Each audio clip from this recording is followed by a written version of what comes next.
This is the Mercedes E450. It's the most powerful variant of the E-Class on sale currently because there's no E53 in India and there's no E63 anywhere in the world with this generation of the E-Class.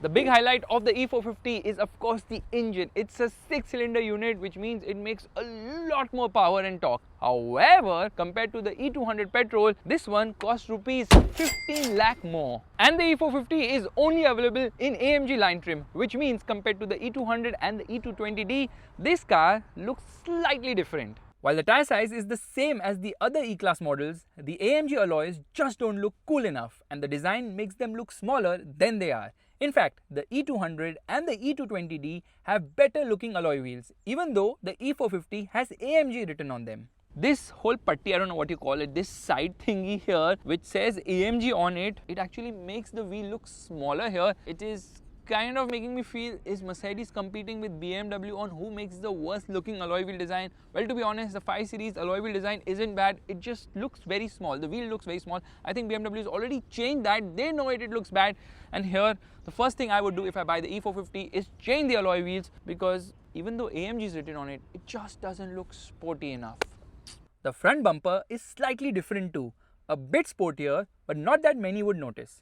The other change to the E450 are the lights. This is the digital light, which is far superior to the LED lights in the E200 and the E220D. Meanwhile, at the rear, there are multiple differences. Firstly, there's the E450 badging. It says 4MATIC right there because this is 4-wheel drive, not rear-wheel drive like the E200 and the E220D. And this one also has a slightly different exhaust here compared to the E200 and the E220D.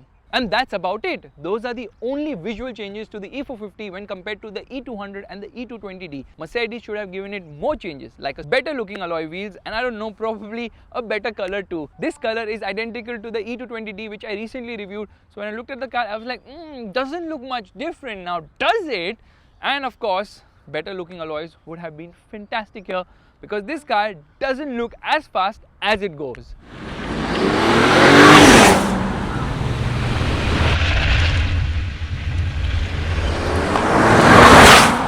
Well, at least the exterior has some changes because the interior is identical to the E200 and the E220D. There is no change whatsoever. At least they could have made the upholstery a bit different, the dashboard color a bit different, which isn't a bad thing actually because the cabin is absolutely fantastic. The dashboard looks lovely with the super screens, which means a 12.3-inch driver display, which is the instrument cluster, a 14.4-inch infotainment screen and a 12.3-inch passenger screen as well. The screens are very slick, high resolution. You get a 360-degree parking camera, you get a ton of features actually, but certain features are still missing, like the front seats don't get the ventilation function. I mean, no seat gets the ventilation function, but at this price I definitely expect ventilated seats. I probably expect massage seats as well. I probably even expect a person to come with a car who continues to massage me. That's unfortunately missing. It's decently loaded, but yes, I expect a lot more kit in such a car of this price point. And I definitely miss physical buttons in this car because there are very few physical buttons, which means that you are too reliant on the touchscreen. The highlight, of course, for me personally, is the ambient lighting. It is by far the best in the segment. Je veux te sentir. And the dual sunroofs, they are also quite cool here.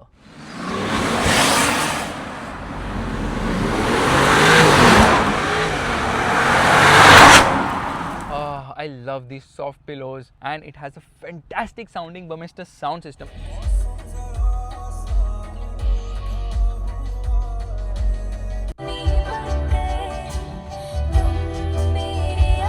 In fact, the features are expansive here and there's no point of me doing a recap on all the features in this car because there's the same as the E200 and the E220D, both of which I have reviewed obviously, but I reviewed the E220D very recently, so you can click on the top right corner of the screen right now to see that video to understand what are the features of the E450 as well.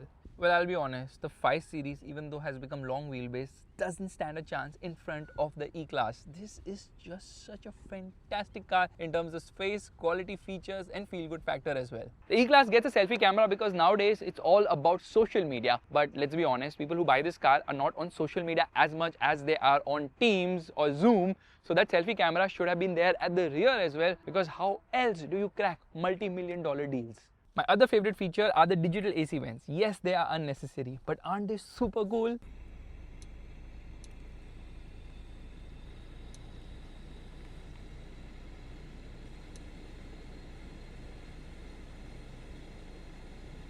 And because this car is so long, it can also park itself. But do you even need so much power in an E-Class? Because it's all about the rear seat experience. I have the Boss mode, which is electric. I can just push the seat all the way ahead. I obviously have electric blinds here, including a blind for the rear windscreen too. It's a nice place to be in. 4-zone climate control air conditioning system. This seat actually reclines, so makes it super duper comfortable. This is the place to be in an E-Class. But Mercedes is like, well, let the chauffeur do his duty on weekdays. On weekends, you can actually jump into the driver's seat and have a lot of fun. And that's something I'm going to test right away, because it's time to give this car the beans. Let's go.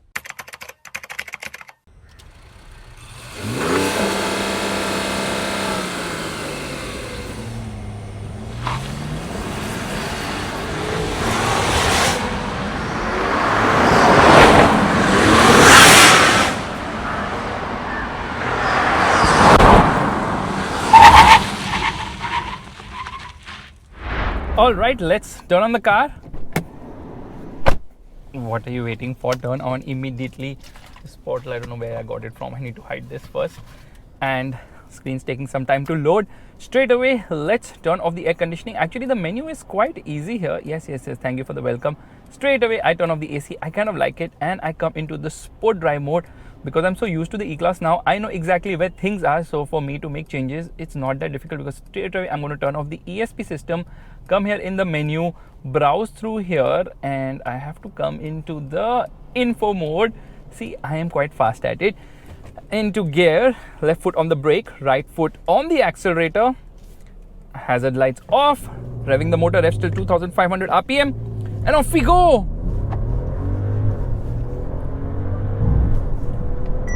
It actually gives you a kickback. 0 to 100 km per hour in 4.6 seconds. Not accurate because there was a positive slope there, but still that is quite impressive. So the E450 is powered by a 3-liter straight 6 petrol engine, which is supremely refined. It's not just refined, it's like butter smooth refined. It's like makhan. That's how smooth this engine is, and it feels like a velvet. The throttle feels like a velvet, because every time I go on the throttle, I feel like, oh my goodness, I'm just caressing it. It's that smooth, unbelievable refinement. Awesome, fantastic, phenomenal to say the least. The car just lunges ahead with effortlessness. So the headline figures, 381 horsepower and 500 Newton meters of torque. To put it into perspective, if we compare it with the 4-cylinder E200, this car produces 180 horsepower more and 180 Newton meters of torque more, which is a lot, considerable. That's the reason the claim 0 to 100 km per hour time is 4.5 seconds. We did 4.65 seconds, but I'm sure I'm going to be able to beat that on a better surface and a straight road, which is not inclined. Obviously, I can't work against gravity. I need gravity to work for me. So the performance is really nice. Turbo lag is well contained because it has a 48-volt mild hybrid system, resulting in a 23 horsepower and 205 Newton meter boost. And speed breakers, you have to go through them very, very carefully, because oh my goodness, what performance, unbelievable. This is just mind-blowing. The performance is mind-blowing. So the E200 makes 200 horsepower and 320 Newton meters of torque. Meanwhile, the E220D produces 194 horsepower and 440 Newton meters of torque. So the E450 is definitely way more powerful. In terms of displacement alone, it's 1000 cc more than the E200 petrol, and that's the reason why it is so magical in terms of performance. But that obviously takes a toll in terms of efficiency if you drive it like the way I'm driving right now. Turbo lag is supremely well contained because of the mild hybrid system. The assist really helps in negating that turbo lag. Mid-range punch is superb. Top end is also very nice, so it has grunt all through the rev range. What a phenomenal engine. And when I'm saying phenomenal, an engine and 6-cylinder and all those things, I definitely have to compare it with the BMW engine, which is obviously BMW's B58, which powers the BMW M340i, because the 5 Series does not get a 40i, right? And that, I mean, the 540i is not there in India, and that M340i engine is also 3 liters. It's also a 6-cylinder, but produces 374 horsepower, which is less power than this, but same 500 Newton meters of torque. And the M340i is obviously smaller. It goes from 0 to 100 kilometers per hour in 4.4 seconds. But you know what's the difference between both the engines? This one is just way too smooth, way too refined, and doesn't rev as fast as the M340i's engine, which kind of feels more raw, unadulterated, and a bit too loud as such. Here it's just way too silent, although it gets loud in the higher end of the rev range. There's a 9-speed automatic gearbox here, which is really quick with shifts. You think of a shift, it gets it done in no time at all. But it has got 4MATIC, which is all-wheel drive, which is not such a good thing because obviously grip levels are better, but that playfulness is not there, which is there with the E220D. I'm saying E220D because with all that torque, you can obviously spin the wheels and have some dynamic behavior with the car.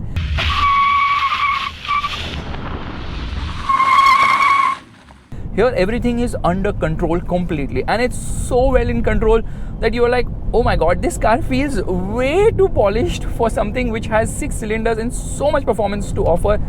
But then Mercedes is like, this is an AMG line, this is not an AMG. So this is as quick as an AMG was a few years back, but doesn't feel like that. I mean, it doesn't make those sounds, doesn't make cracks, pops, none of those. It's just silent, smooth, and the exhaust isn't loud either. Just too refined for a car with so much performance and potential that you're like, so this car is definitely aimed at the chauffeur who needs to get the boss to office in a hurry without waking him up or disturbing him at all. So that's the magic here, the smoothness, the refinement, unbelievable. Even with traction control off, there is no way I can feel any loss of traction. And when I come across a corner, I realize that Mercedes is doing magic with the steering wheels, because I've always praised their steering wheels. It's really nice, superb in terms of the weight, feel, and it is light at low speeds but weighs up beautifully well at high speeds, and that's what I feel right now as well. It just has such good body control. It's mind-blowing the way this car performs. My goodness, an E-Class, which is not an AMG, is this damn freaking awesome. Is not sort of unbelievable, it is shockingly unbelievable. I can't believe how refined and smooth this car is, which makes me want to do the brake test. So here on the last lane, or maybe wherever, and 80 kilometers per hour, I step onto the brakes. Amazing brakes, but tire noise obviously comes here.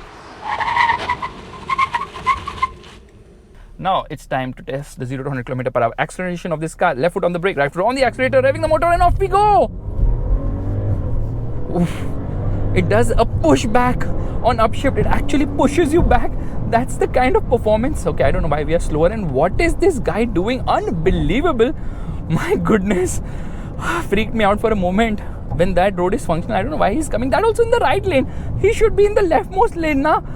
Someone who's driving fast on the right lane, gone. No amount of pre-safe and no amount of airbags or body shell or 5-star NCAP is going to save you if that head-on collision happens. God forbid. Oh my goodness, this is ridiculous. Anyways, this is the beautiful map view right now. Unbelievable. Mercedes really does some fantastic stuff, which I honestly love. And the ride is really soft, nice, supple and pliant, which makes the E-Class a favorite amongst a lot of people just because of the way it offers comfort. Comfort is supreme in this car. So supreme that, what do I say? I feel like I'm wafting along. It does not get air suspension. There's no nose lift function, so you have to be careful over speed breakers, obviously, because you tend to scrape the underbelly. And now we're going to make a quick U-turn. That guy actually stopped on those rumblers as if it was a speed breaker. So imagine what I have to do with the Mercedes E-Class if I'm driving over such roads. Oh yes, little bit of wheel spin and off we go. Fantastic performance. Yeah, the performance really puts a huge smile on your face. Steering is so sharp for something this big, which is again unbelievable. And now it's a time to test the 0 to 100 km per hour acceleration again. Hopefully this car performs better here. Left foot on the brake, right foot on the accelerator, and off we go. I didn't launch it properly. I am sure I didn't launch it properly. I don't know, there was a small hindrance. That's the reason it went from 0 to 100 km per hour in 5.37 seconds. Yeah, there was a slight hindrance. All of a sudden, the car was cutting power. I don't know why that happened, but let's try it once again. I need to beat Mercedes' time. And left foot on the brake, right foot on the accelerator, revving the motor, and off we go. Come on, upshift. Yes. Show me what you got. Oh my goodness. 0 to 100 km per hour in 4.7 seconds. Today doesn't seem like a good day to try and get a good 0 to 100 km per hour acceleration time, because I'm just failing at it miserably. Kind of sad, because Mercedes and all these German brands usually undercoat their numbers. So I was expecting of beating the M340i in 0 to 100 km per hour acceleration time, but no, that's not going to happen. Now obviously there is body roll because of the soft suspension, but it's not too soft. It's not like BMW 5 Series level soft. That's the reason the ride quality at low speeds isn't as great as the 5 Series. 5 Series like rides slightly better, but that's not the point. The point is that this car does ride beautifully well on steel springs, no air suspension. I miss the nose lift function. That is something which definitely should have been here, because with the nose lift now, I would have been able to clear speed breakers without having to worry. Some breakers are really big, so you can't really go fast over them. You have to just like slow down quite a bit, and just the wiper test, because I can, and the horn test, because I can, and that guy was actually coming here. So beautiful in terms of performance, good ride, good handling, great steering as well, and high speed stability is also phenomenal here. Which actually brings me to the big problem. See, I love the E-Class and I love the E450, but I don't love the E450 only. I love the E450 which has a D right ahead of it. Yeah, we need the E450D. Earlier we had the E350D which had air suspension. Here the E450 does not have air suspension. But the thing is that the E350D, the diesel engine with 6-cylinder, phenomenal. But Mercedes is like, no, you take the petrol now. Obviously, all the government pressure is ruining cars, because we need a powerful 6-cylinder diesel, which we don't have right now. But I don't want Mercedes to launch the E350. No, don't launch it. I'm okay with it. I want the E450D now. More powerful diesel engine. You know how powerful it is? Makes similar power, which is 390 horsepower there. So 8-10 horsepower more than this car.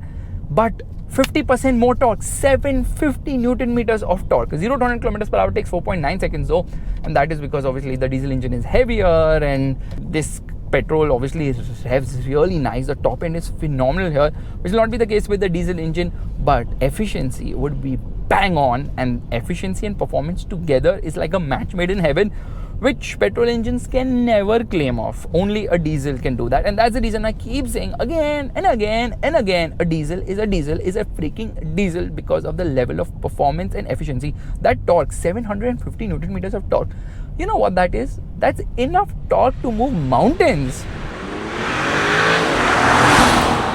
Well, this M256 engine makes you smile, and how? Top speed 250 kilometers per hour, which is electronically limited, of course, just like in the case with BMW cars because of those gentleman agreements. That said, the diesel is obviously better, the E450D. In fact, 4-cylinder diesels people don't really like. I was reading a review of the E220D. Someone in the UK was saying that, it's not refined, it's not smooth and all.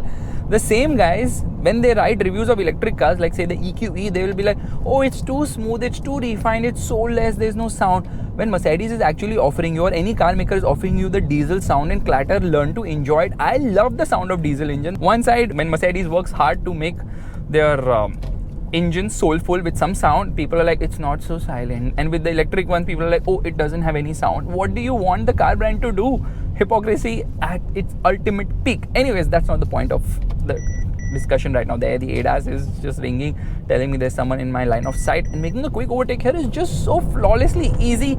In fact, this car's 9-speed gearbox is damn freaking quick, yaar. It gets the shift done in no time at all. Unbelievable. Firstly, when I come into, say, comfort mode, it is so smooth, refined, makes a shift without you even knowing. And when you come into sport mode, it actually changes characteristic completely. Fantastic. And then a manual control as well. So firstly, we'll come into dynamic mode. So thing is, there is obviously efficiency, comfort, sport, and there is individual. And in individual, I can obviously make changes to a lot of things, to the drive, to the steering, and to the ESP system. This car does not have adaptive dampers. At least this is the screen which is telling me the same thing. But in sport mode, obviously the gearbox is really nice, but if I want to manually control shifts, I have to come here in vehicle. So firstly, it's a bit difficult to do things with the screen on the go. But anyways, I know what I need to do. So I'll just come here, come into settings, and then come into the driving part, and there I come into manual shifting. And will it hold on to a gear? Well, here we should try it. No, it does not. It upshifts at 6,500 RPM, so no manual control on the gearbox, which is a bit disappointing. Yeah, even AMT gearbox equipped cars are giving you full manual control, which actually brings me to the registration cost of this car, which is more than most of the AMTs. I mean, small cars which AMT gearboxes, which actually hold on to a gear cost, because rupees 12.15 lakhs is the cost of registration of this car, and the first year insurance is rupees 2.34 lakhs. So of course it's expensive, because things are getting really expensive, not just in the Mercedes world, but overall in the world as such. And I think this is sort of the last of the E-Class with this level of performance, because it's going to get more electrically assisted in the next generation, which will also have an electric version, because there will no longer be an EQE, obviously, because now Mercedes lack enough of having different models for electric, let's follow the BMW strategy, shall we? My overthinking mind thinking that if I had not stopped to do the 0 to 100 km per hour acceleration test, I would have definitely been in the right lane while going through that corner when that truck was coming. So really thanking my stars today while driving a star. Anyways, like I promised, I'm going to try and beat Mercedes' claim time of 0 to 100 km per hour acceleration time. So here we go. Left foot on the brake, right foot on the accelerator, revving the motor, and off we go. Come on. Come on, you can do it, E-Class. You can do it. Come on, E450. My saying it has made me go from 0 to 100 km per hour in the exact same time as Mercedes claim. And on that bombshell, it's time to summarize this video and end it. Oh, let me first downshift and enjoy the sound in the top end. Oh, so satisfying. What a fantastic car. I absolutely love it. The E450 is pure love because of the kind of performance it offers. Yes, it should have had rear wheel drive only, not 4MATIC, because with rear wheel drive, you can do this in the E220D with all that torque.